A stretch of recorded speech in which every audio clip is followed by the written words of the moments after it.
leadership from when I was in the military. And then I went from the military to big corporate. Actually, excuse me, actually worked for uh, the Bell system, AT&T, which at that time was the biggest company on earth, and was always attracted to opportunities to contribute in a way that leveraged human resources toward further development. I was never an HR person. I was marketing and sales Hmm. throughout my career. And then I left that big company and got involved with telecom companies, and then that evolved into working with tech startups. And again, it just increasingly gave me the opportunity to recognize that there was a lot of people with a lot of potential that really needed direction and inspiration to Yeah. get to where they needed to go in alignment with whatever the goal of the organization was. So then uh, that discovery helped me realize that this is something that I can take to really any small business owner. And Mm. most small businesses, that's where, what got them here won't get them there, is Yeah. they get as far as they can get based on the founder, based on someone, and then they're stuck because they need then a different perspective and to know other things, even if it's not other people, it's strategies and skills. And Yeah. so that has over time gotten me to where I am today, which is really focusing on helping small business owners discover what they don't know, that gets them from where they are to where they really ultimately want to be. Oh yeah, that's very interesting to put it that way. And when you start working with a business today, what is the first thing that you go and look at and where you just begin? Yeah, what I do is I really have a consistent process, and this is something I bring to the business owner as well, because you have to have consistent, repeatable processes that can predictably get the results that you're looking for over and over again. And so the approach I take initially is I share with a business owner some of the strategies that I have that I know get results for small businesses in growing revenue. And then I have them consider if those are things that they're seeing being done in their industry, and if so, how, and if not, what that might do for their industry, because that gives them that broader perspective. Because part of what I want them to begin to do is to consider themselves in the context of them and their competition so they can differentiate themselves. And then once they've got that in their head, the next step is looking at those same kinds of specific strategies to say, okay, now when we put together a roadmap that lays out a progression of implementation of specific strategies, what's the right order for you, for your business, and what's the impact that we're going to measure and expect to see, and then to adjust to make sure that we meet or exceed those expectations. And so, again, very consistent, very repeatable.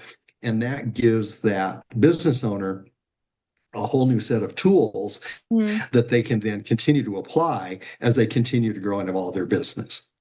Okay. All right. Yeah, that sounds very reasonable. But when you do work with those businesses, what would you say is one of the biggest challenges that you face on a daily basis? It's that they have a misimpression on what works as far as getting their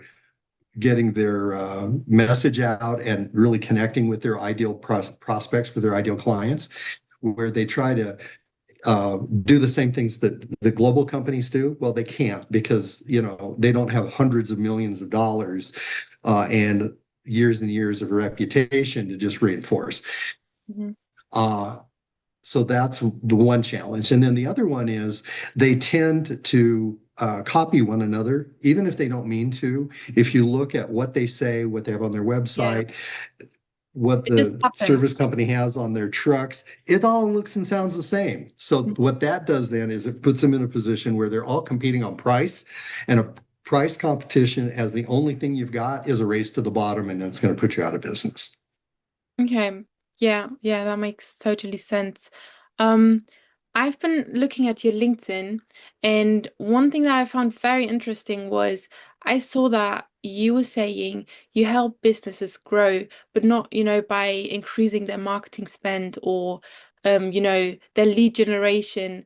But this is something so many people think that growth comes from more leads, but you rather focus on, optimizing what's already there. What initially made you take that approach? Well, recognizing that big marketing budgets aren't available for a small business, first thing, that saying the same thing as everybody else says puts you in a position of competing on price, which is not what you want to do, second thing. And then finally, really recognizing that top of the funnel new prospects is the most expensive and challenging thing that a business is going to have as far as growing their business. So for them to really identify clearly what is the position of their ideal client. For example, what is the number one problem that their ideal client has that they Mhm, can't get rid of? mhm. And then for that business to connect with them to get their attention to say, we understand that that's what you're dealing with, and then to show them this is how we solve that for you, and that differentiates them from their competition. So then in that prospect's mind, they've moved from who am I going to buy from that eventually, because at any point 1 to 3% are ready to buy, and then everybody else is somewhere on the journey, right?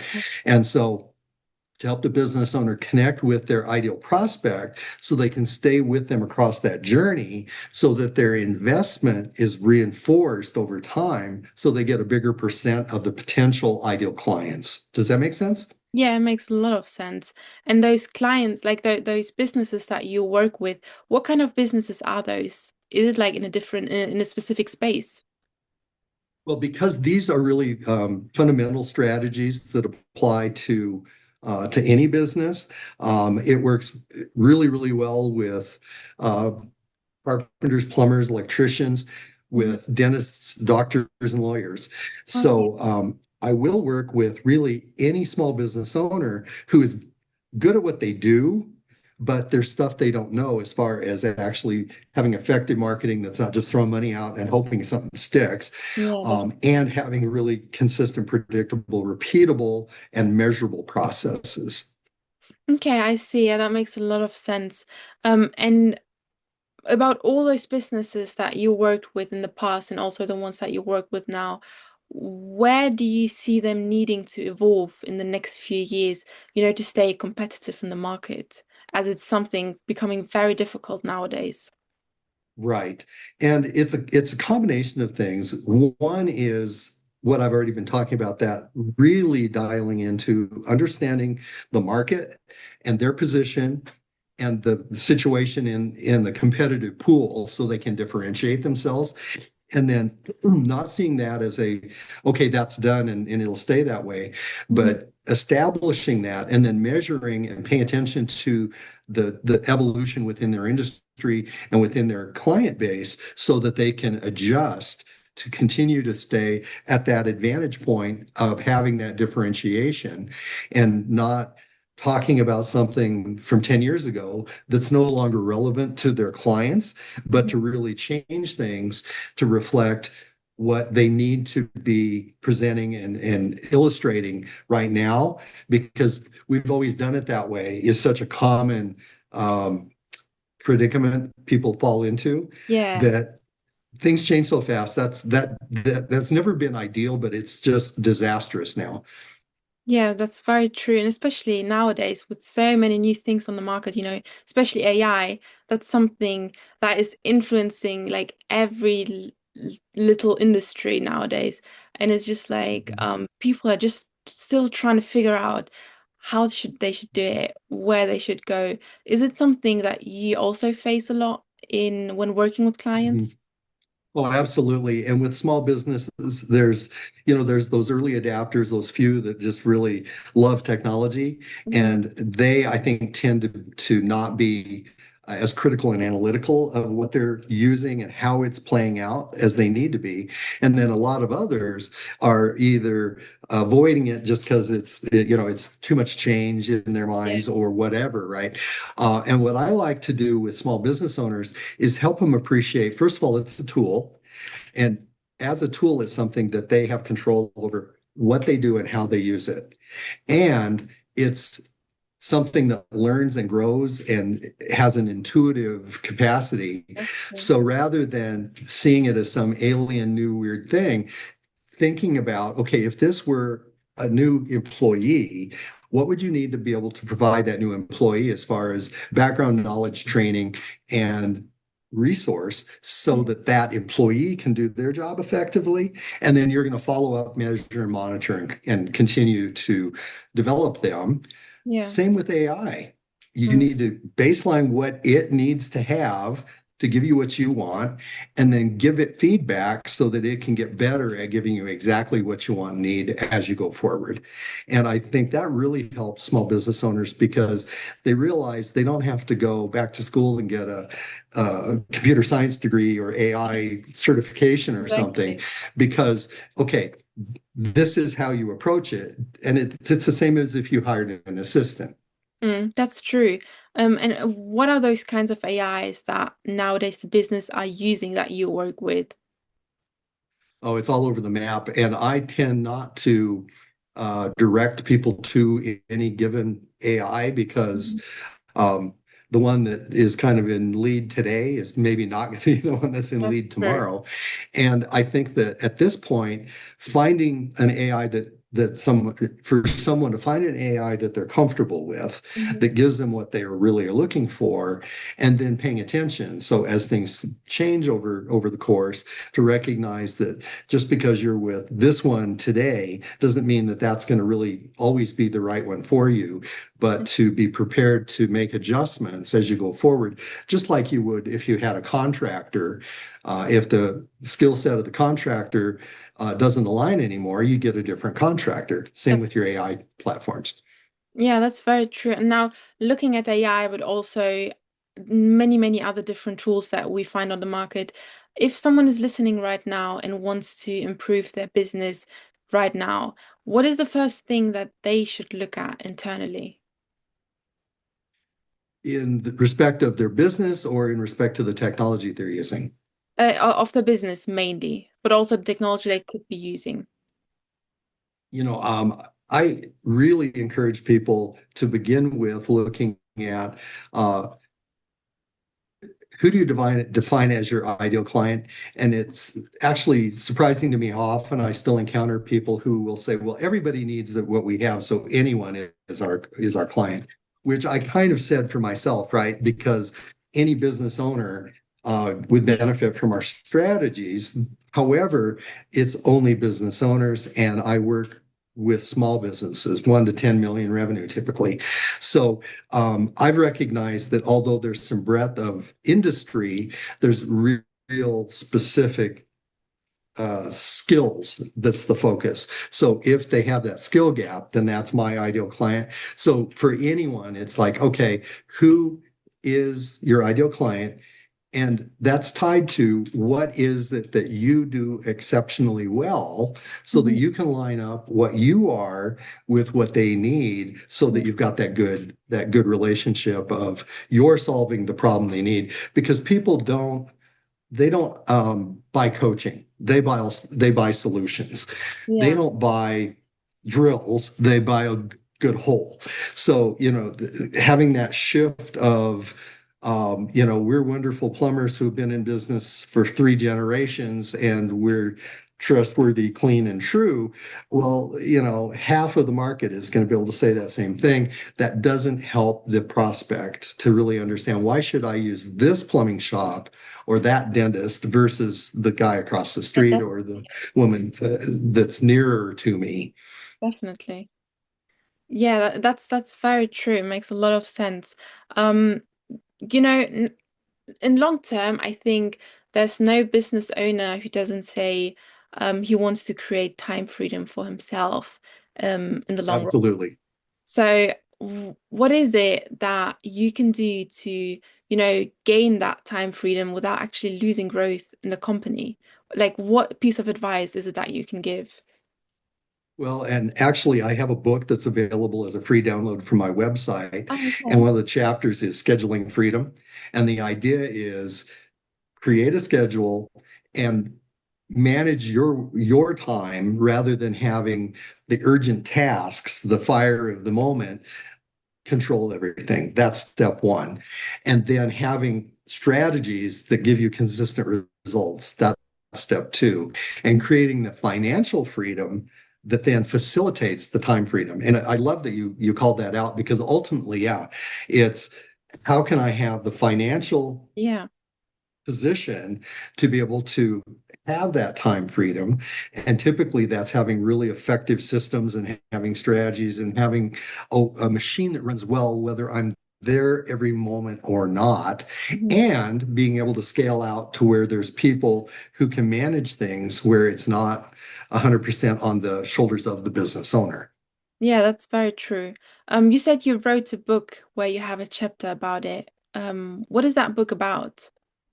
It's actually strategies. It's a bunch of the strategies that I use with people, Yeah. with business owners. So it's a free download off of Kairos Profit Coach, my website, Okay. because I want people to have access to that. So if somebody uh, sees some value in what we're talking about, they can actually go to my website, download that ebook at no cost, and if they choose to, they can just start to implement the stuff right from the book.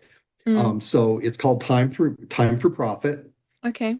and it's all about strategies, scheduling freedom, all of the different little pieces of putting together the messaging and the implementation strategies to get that revenue growth that then creates that financial freedom.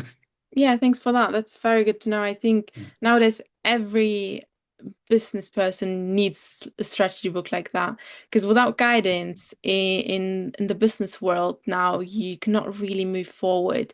And that's especially why so many people and so many businesses need a coach. But the issue is like me myself, for example, a few weeks ago, I didn't even know what coaching was really about because if you hear coaching, no one really defines it and no one really tells you what it is.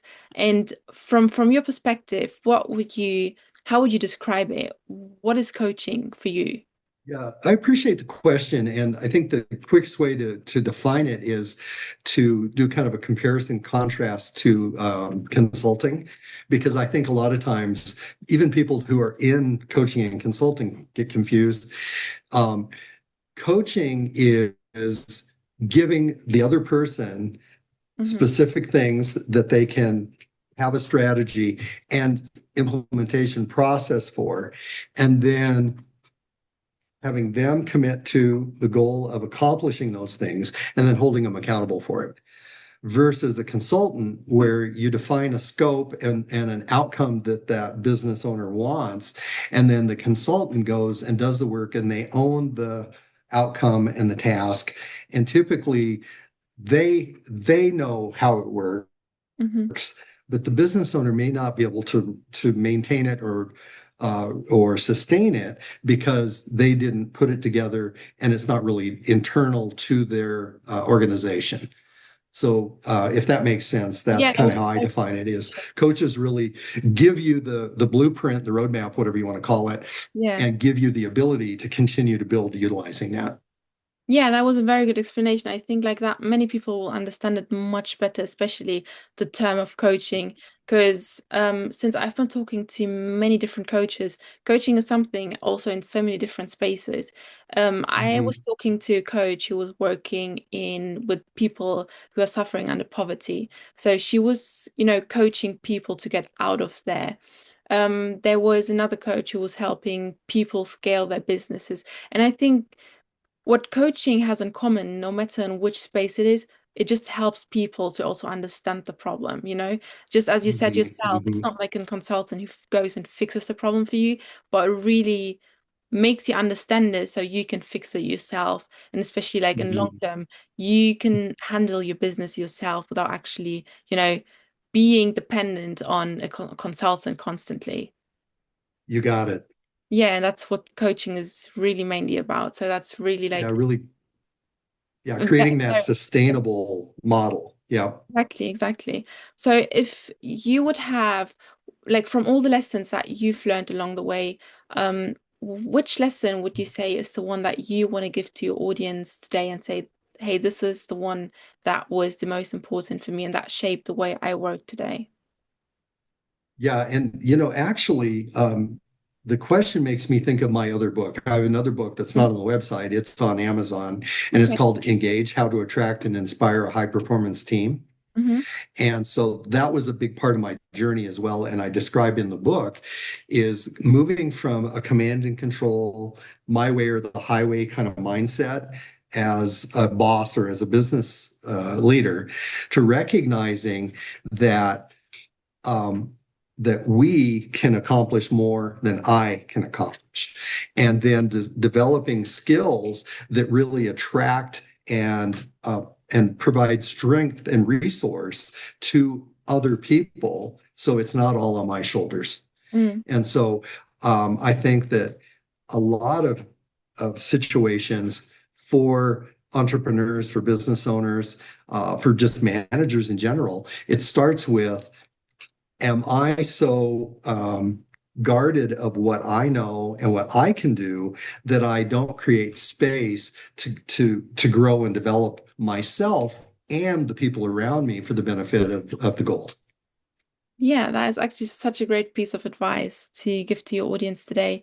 I feel like that's something so many more people needs to understand because people are so scared to share what they own and to share, what they do with with people Mhm. around them because it's just like, what if they mess it up? What if they don't do it the way that I want to have it? But at the end of Yeah, the day, you have to understand, only working alone 100% of the time, all the time, it's not really how business works, especially not right, in the society that we're in. So it's right. really important, as you said yourself, to share that with people, to know it's a we and not only me, me, me, you know? This is so Yes. And important. wouldn't you agree that that ties back to AI as well? Because we're moving from a time where the most valuable thing is knowing something very in depth. Mm, Whereas now I think knowing how to leverage more things is more valuable because a lot of that depth of expertise kind of siloed stuff AI can do very well. that's So true. if I can utilize those deep wells of information, that whether it's other people and or AI, and really understand how to integrate that and move it forward, that is real value as we go forward. That is so true. And you for yourself, where do you use AI in the way that you work in your own business? I use it mostly in the stuff that I could spend 8 hours creating, or I can instruct AI and in 10 minutes have exactly what I would have had in 8 hours.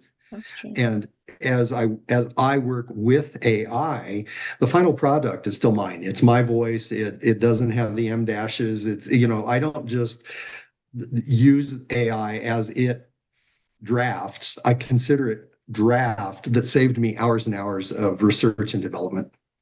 Yeah, that's so true. Like nowadays, ChatGPT, for example, that is something I think so many people are using. Like I don't know too many people who Mhm. are not using it because it's like you ask them a question and they answer it pretty well. I mean, of course, AI is something still developing, still improving. So you cannot really Yeah. 100% trust it. The last 20% is always what the human, like it needs the human touch. You need to Yeah. read through it. You need to, correct some stuff. But the heavy lifting that there is what AI Mhm. really takes off your shoulders. Exactly. And that's how I use it. And, it really goes back to something that goes way, way back, which is kind of one of those words of wisdom for managers and leaders is inspect what you expect. That Mhm. applies to what you get from AI as well as what you get from other people.